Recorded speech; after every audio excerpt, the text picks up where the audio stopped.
Welcome back to another one of my videos. As always, I find these stories that I read to you from different subreddits on the Reddit website. And I always leave a link in the description. So that way, instead of watching gameplay through the video, you can read along if you would like to.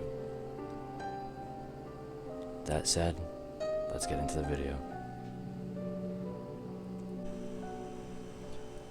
I woke in a dark room. Something horrible was in there with me. Darkness engulfs me. It devours me like the creature I fear most. I try opening my eyes, but there's no difference. All I see is total black nothingness. It wouldn't be so bad if I weren't deathly terrified of the dark. At home, there's never a time when I allow darkness to fully overwhelm the light. I have night lights and security lights lining every hall and in every room. I'm never 100% in the dark, that is, not until now. I feel beads of sweat forming on my forehead at the mere thought of what could be lurking in the inky blackness that envelops me. Even the most mundane holds terror when you can't see it, but your mind tells you it's there. A throng of spiders waiting just out of reach to make me its next meal. A pit of snakes that you dangle perilously close to the precipice. If you can't see, how can you tell if your eyes are open or closed? I reach down and press my hand against the cold floor that I lay on. I stretch out my fingers, laying them flat to feel it. The cold creeps into them, its tendrils invading my body like a virus. It feels like the darkness is digging through my skin deeper down inside me to my bones, to my marrow, to my soul. I'm lost in this sea of gloom. I don't even know where I am. I'm terrified to make a move lest I tumble over the invisible edge. I don't know how I got here. I don't know where here is. I have no idea why I'm here, unless... As fearful as this mysterious place makes me, the thought of unless chills me to the marrow. The darkness is even set aside for a moment in my mind, displaced by the unless. It seems so long ago, and at the same time, it feels like it just happened. The deepest, darkest place in my soul. The thing I keep locked up tight, never to ponder, let alone discuss. The unless is untouchable. Unless only in my worst nightmares does my subconscious toy with the idea of the unless. No, I can't let it consume me. My thoughts running rampant won't help me to discover what this place is. I must do that first if the miracle of escape is even possible. I slowly slide my hand outward as far as it will reach. Each micro moment prepared to withdraw it if harm is approached. With my senses diminished, the only way to search for harm is to sacrifice my hand. Like sending out a scout to see if the area is clear or the enemy is close by. My hand reaches its limit unmolested. I change direction from straight out to an arc, feeling for anything like a one-winged snow angel. My hand discovers nothing, but the movement has stimulated something of my lost senses. I hear the sliding of my fingers on the floor's surface. It echoes back to me quickly. I try once again, faster and louder this time. The echoes return almost immediately. My mind absorbs the details and makes a conclusion. The room must not be very big. It augments the conclusion with the supposition that the floor is concrete. The smoothness, the cold, and the sound. It all makes.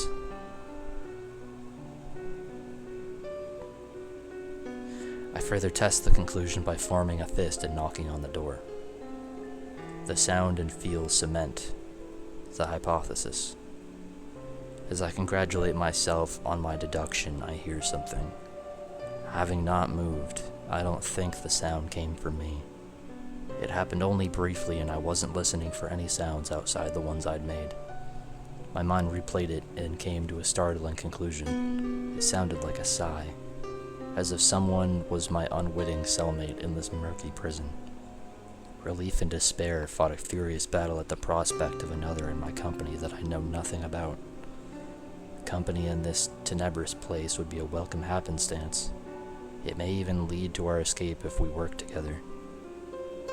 However, if I am here about the unless, then what horrid crime had they committed to be relegated to this torturous existence? Caution seemed the most prudent course. Perhaps my cellmate was unaware of my existence. Keeping it that way until I could discover more seemed a prudent goal. Armed with the knowledge of the floor's composition and the existence of a potential cellmate, I set about to gather more information about my surroundings. I rolled onto my back slowly so as to not make any noise that would alert the other to my presence. I then used my other arm to search for any obstructions within its arc. Finding none, I proceeded to move my legs as far to the side as possible, completing my concrete angel. Next on my list for this absurd exploration, I slowly rolled over onto my stomach, making sure to feel as far out with my hand should a sudden drop-off present itself unannounced and end my journey in the most horrific fashion. Finding nothing to impede my progress, I took the next step of taking my first step. As I did, my shoe brushed the floor, making a sound that under normal circumstances would barely be noticed. However, I wasn't in normal circumstances. The effect was immediate and terrifying. This time there was no sigh. It was a low-throated growl. I became a statue as liquid nitrogen rushed through my veins. The growl was deep and throaty, like a lion's, only somehow different. Every inch of my being clenched in a group effort to stay as still as humanly possible. My hope was that that thing would think it had made a mistake and hadn't heard the movement of its next potential meal. It was more than a hope. It was the key to my survival. The problem was I was trapped in a position kneeling on one knee, about to get up. My knee on the hard floor was starting to complain, and I knew it was only a matter of time until my balance wavered. I couldn't hold this position for long. I was already starting to shake from the effort. My balance was wavering, beads of sweat formed on my forehead. I hoped it couldn't smell fear because I was throwing out waves of it.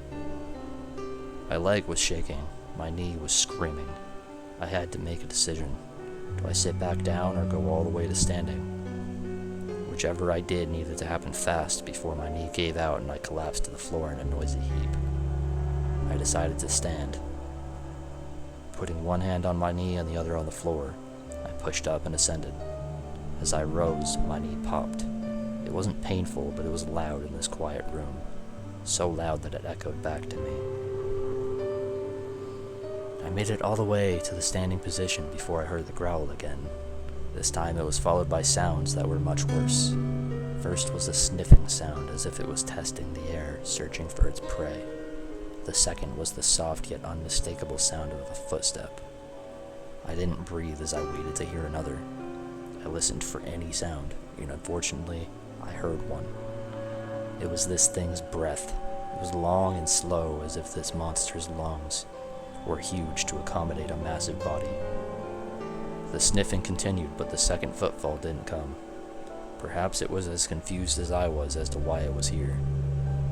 I was never so glad about the darkness as at that moment.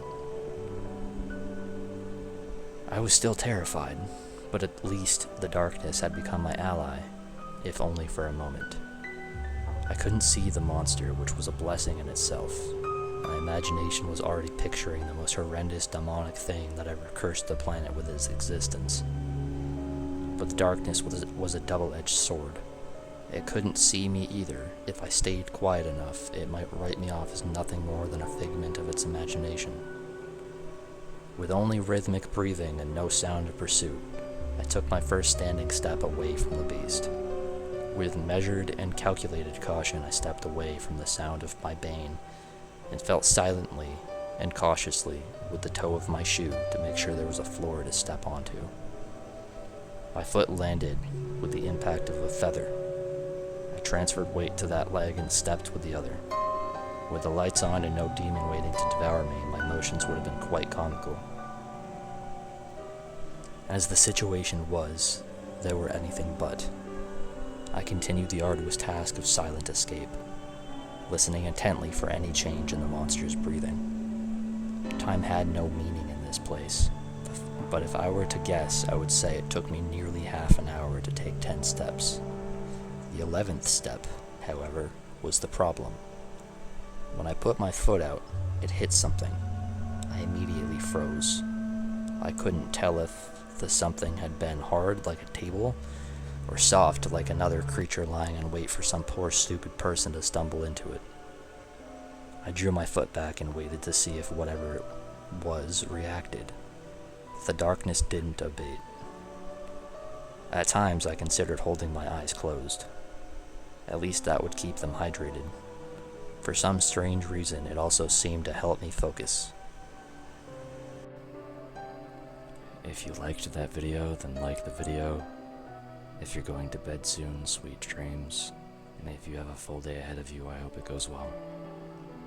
Thank you for taking your time to spend on watching one of my videos on my channel, and I'll catch you in the next one. Ciao.